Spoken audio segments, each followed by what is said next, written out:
Muitas pessoas, queridos irmãos, não têm claro ainda a respeito da doutrina do purgatório. Então hoje nós vamos aqui trazer um pouco a palavra da igreja, trazer um pouco de luz, né, sobre a questão do purgatório.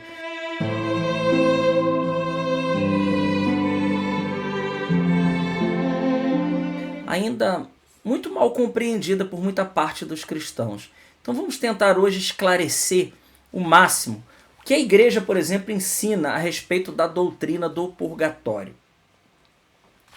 Olha, nós podemos ver aí, de acordo com a doutrina da igreja, o purgatório constitui o lugar e o estado em que sofrem as almas dos justos que morreram com a obrigação de sofrer uma pena temporal devida pelos pecados veniais, ainda não perdoados, ou pelos pecados mortais ou veniais já perdoados, mas ainda não expiados.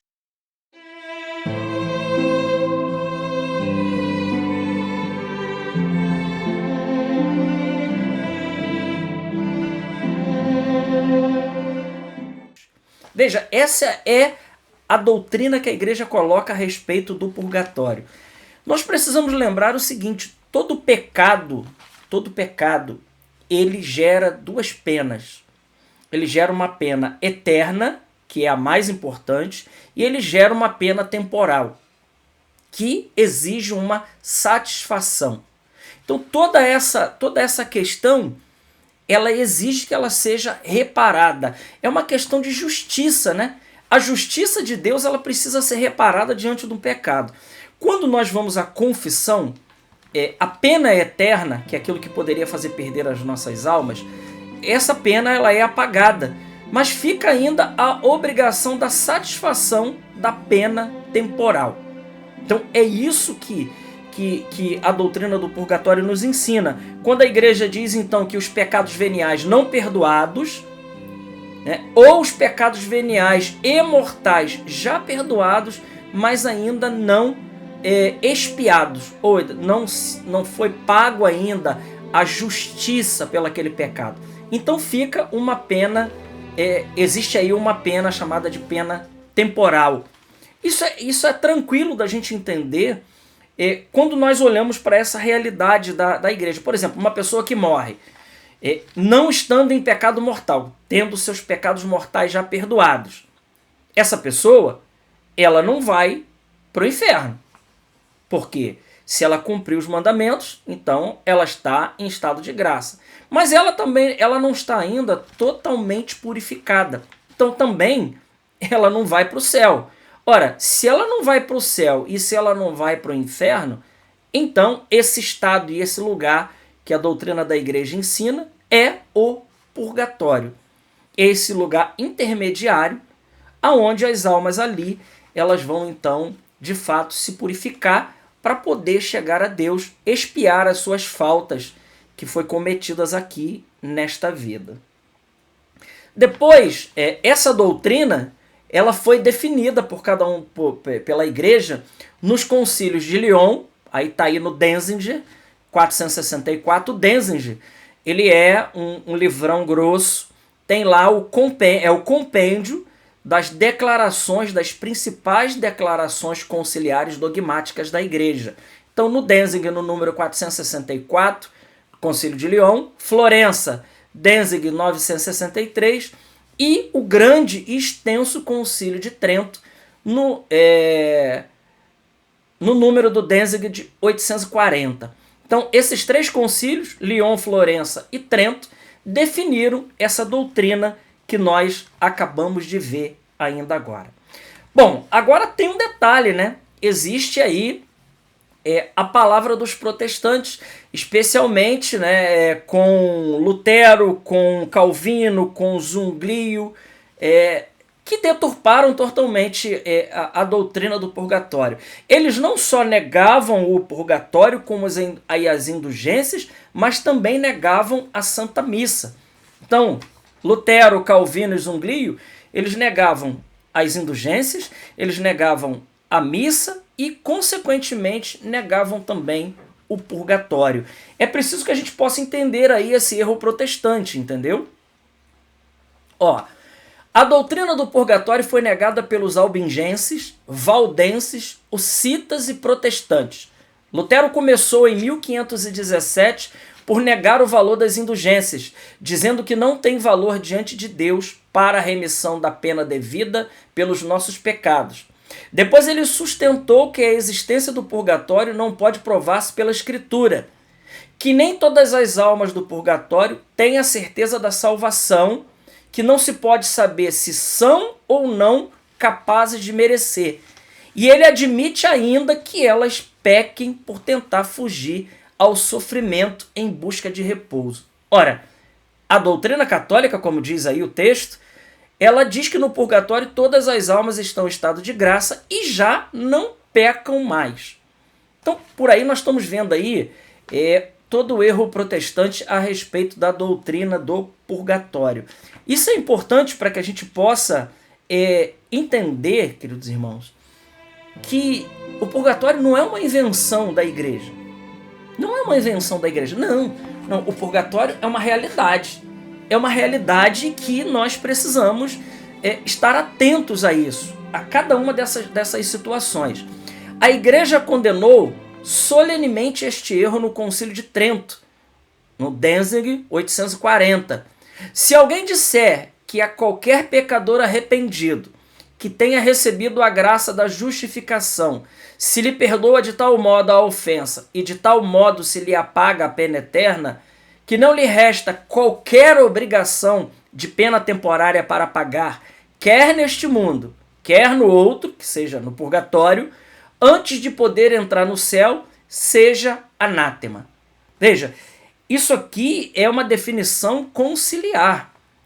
O Concílio de Trento está nos explicando que se alguém disser que não tem nenhuma pena temporal, quer nessa vida ou quer na outra vida, que é o purgatório, após a morte, seja ele anátema, ou seja, seja ele excomungado, seja ele tratado como um herege, porque isso aqui é um dogma, é doutrina da igreja. Isso foi definido em concílios, especialmente aqui nesse concílio de Trento, que foi o concílio que foi uma resposta à reforma protestante que aconteceu a partir do ano de 1517. Isso aqui é muito importante, meus irmãos, para cada um de nós. Vamos ver um pouquinho a existência do purgatório na Sagrada Escritura. Veja, conta-se no Antigo Testamento, e aí se a gente quiser, por exemplo, tomar aonde está o purgatório na Sagrada Escritura, então nós podemos pegar passagens que não está escrito a palavra purgatório. Isso aqui é importante. Nós não vamos ver na Sagrada Escritura a palavra purgatório, mas nós podemos ali olhar para a Escritura e nós podemos chegar à conclusão do purgatório. Então conta-se no Antigo Testamento, em 2 Macabeus, capítulo 12, versículo de 43 a 46, você pode gravar essa passagem aí, que Judas Macabeus fez uma coleta e as 2.000 dracmas de prata que ele rendeu, enviou a Jerusalém para serem gastas num sacrifício expiatório pelos mortos, que piedosamente tinham adormecido, para que fossem libertados dos seus pecados. Isto demonstra que, segundo a crença de Israel, os justos após a morte podem ser auxiliados por meio de orações e sacrifícios feitos aqui na terra.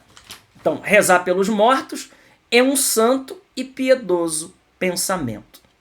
Isso aí está aí, segunda carta aos Macabeus, uma passagem do Antigo Testamento. Nós podemos ver agora no Novo Testamento, e teria mais de uma passagem, mas eu quis colocar essa daqui, que é uma passagem mais importante. No Novo Testamento é possível ler em Mateus 12, 32, aquele que falar contra o Espírito Santo não lhe será perdoado, nem neste século, nem no futuro. Essas palavras supõem, segundo a tradição, que certos pecados podem ser perdoados após a morte, mas vê-se por outro lado que não pode ser os pecados mortais. Trata-se, portanto, dos pecados veniais ou da pena devida pelos pecados mortais já perdoados, mas ainda não expiados. Veja, que coisa importante, que coisa interessante que o texto está dizendo para nós aí. Então, significa dizer que existem pecados que podem ser perdoados no purgatório, que podem ser sanados no purgatório, mas esses pecados não são os pecados mortais. Isso aqui significa dizer algo, queridos irmãos, que os pecados veniais não perdoados e os pecados mortais e veniais já perdoados, mas não expiados, eles precisam de uma satisfação, e essa satisfação nós vamos cumprir lá no purgatório, se assim não o fizermos aqui. Inclusive a gente costuma dizer que o purgatório é aquele que não soube fazer o dever de casa. O dever de casa é se santificar aqui, é não cometer pecados aqui, é viver a vida da graça aqui, para que a gente não precise passar lá no purgatório.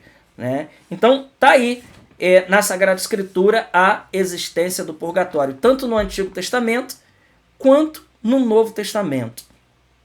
A gente pode também constatar a presença, a existência do sagrado a existência do purgatório na sagrada tradição. Nós temos aí alguns textos de alguns padres da igreja. Tertuliano diz: fazemos oblações pelos defuntos 1 ano após a sua morte. Santo Efrem vai dizer, ele pede que se faça após o 30º dia de seu falecimento. São Cirilo de Alexandria crê que as orações oferecidas por sua intenção lhes obtêm socorro. E as mais antigas liturgias mostram que esta prática era uma prática comum. Então aqui nós vemos claramente a posição da tradição com relação ao purgatório. Mas temos mais. Os padres, sobretudo Santo Agostinho, São Cesário de Arles, São Gregório Magno, afirmam mesmo 4 verdades que contêm toda a doutrina do purgatório. Isso aqui é maravilhoso. Vai dizer aí esses padres da igreja: após a morte, já não há possibilidade de merecer nem de desmerecer.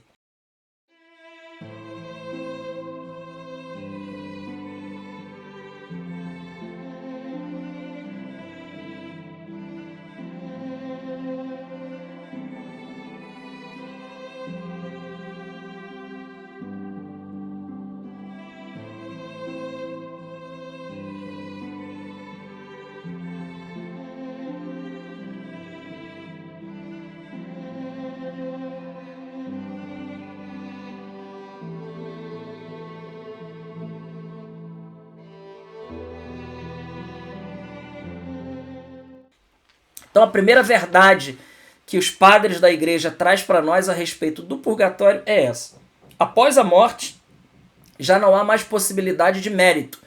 O tempo do mérito é esse tempo que nós vivemos aqui. Não tem mais mérito após a morte. Não é mais possível isso. Segundo, o purgatório existe e as almas justas que ainda têm alguma coisa a expiar sofrem lá as penas temporárias. Então, segunda verdade é essa: o purgatório existe, é uma realidade. Ele existe e as almas que têm alguma coisa a expiar ainda lá estão. Terceiro, estas almas podem ser socorridas pelo sufrágio dos vivos, mediante, sobretudo, o sacrifício eucarístico. Então, nós, os vivos, nós podemos auxiliar os mortos, especialmente com o sufrágio da Santa Missa. Sufragar uma alma é socorrer uma alma que precisa da nossa ajuda, uma vez que eles não podem mais merecer e nem desmerecer. Então, eles não podem fazer mais nada por eles, mas nós podemos realizar por eles. E, por último, o purgatório acabará no dia do juízo final. Então tá aí, a doutrina da igreja, a doutrina segundo a tradição da igreja a respeito do purgatório. Palavra de Santo Agostinho, São Cesário de Arles, São Gregório Magno, afirma para nós essas 4 verdades a respeito do purgatório. Agora nós precisaríamos nos perguntar assim, Bom, as almas do purgatório, qual seria a principal pena, que eles sofrem lá no purgatório? Bom, segundo a doutrina comum, a pena principal do purgatório é o adiamento ou a dilação da visão beatífica, da eterna felicidade que os santos usufruem no céu. São Tomás afirma que a menor das penas do purgatório ultrapassa a maior das penas da vida presente. Meus irmãos, isso aqui é algo maravilhoso. E é algo que precisa nos fazer pensar. Santo Tomás está dizendo que, traduzindo, o sofrimento aqui nessa vida, ele é muito mais meritório do que o sofrimento lá no purgatório. Que o sofrimento aqui, ele tem um valor muito maior do que o sofrimento de lá. Mas que o sofrimento de lá é muito mais severo do que o pior sofrimento daqui. Então isso responde para nós uma das questões fundamentais que nós muitas das vezes nos questionamos hoje. Por que tanta gente boa sofre? Ora, sofrimento aqui, se ele é unido a Cristo, então ele tem um valor sobrenatural enorme. Ele tem um valor sobrenatural imenso. E nós precisamos então, junto com isso, unir o nosso sofrimento ao sofrimento de Cristo e diminuir o nosso tempo de purgatório ou sanar simplesmente o purgatório da nossa vida. Então, aqueles que morreram mártires, aqueles que sofreram por causa da fé, por causa de Jesus, estão muito mais unidos a Deus e diminuíram muito mais o seu tempo de purgatório do que aqueles que viveram aqui longe de Deus e se arrepende lá no último momento, né? Deus salva, mas precisa, né, expiar esses pecados. Então tá aí. Eu quis trazer um pouco aí a doutrina do purgatório para nós, com a palavra da igreja, daquilo que realmente, de fato, é uma realidade. É uma realidade que nós precisamos evitar, mas também dizer o seguinte, que o purgatório é o lugar daqueles que estão lá. Os que estão no purgatório estão salvos. A única porta de saída do purgatório é o céu. Quem está no purgatório sofre pelo adiamento de chegar no céu, né? Por ver já as almas saber das almas dos santos já estão vendo Deus face a face. A alma, como ela não tem mais a limitação do corpo, ela quer voar para Deus, mas ela não pode ainda porque ela reconhece em si mesmo que ela precisa dessa purificação. Então também a gente poderia dizer que o purgatório é uma grande tábua de misericórdia de Deus para cada um de nós, meus queridos. Deus abençoe sua vida grandemente. Glória ao Pai, ao Filho e ao Espírito Santo, como era no princípio, agora e sempre. Amém.